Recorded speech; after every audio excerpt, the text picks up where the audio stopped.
বন্ধুরা আজকে কাগজি ফুল গাছ রিপোর্ট করা দেখাবো। দেখুন আপনারা কিভাবে রিপোর্টিং করি। মাটি তো আগে তৈরি করে রেখেছি, সেটা তো দেখেছেন।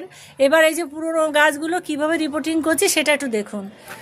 এই যে টপ থেকে গাছটা তুলে নিলাম, তুলে এবার কি কি করা হয় সেটা দেখুন।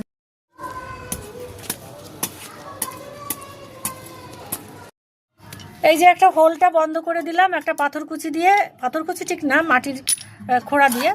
এবার সামান্য একটু মাটি দিয়ে দেবো নিচে, সামান্য। এইবার গাছটাকে ধরে বসিয়ে দেওয়া হবে, সোজা করে বসিয়ে দিয়ে এইবার সাইড দিয়ে মাটি দিয়ে দেবো। ওই 4 আঙুল মতন ফাঁকা রাখবো যাতে জল খাবার দেওয়া যায় পরে, তার জন্য সুন্দর করে বসিয়ে দিয়ে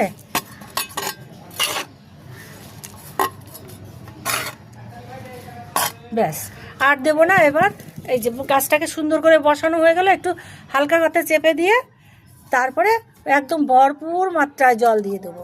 জল দিয়ে ওই 4-5 দিন মতন ছাওয়া জায়গায় রেখে দেবো, তাহলেই ঠিক হয়ে যাবে গাছ। গাছটা বসানো হয়ে গেছে, এবার পুরো জল দিয়ে দেবো, একদম যখন জলটা নিচ দিয়ে বেরিয়ে যাবে সেরকমভাবে জল দেবো,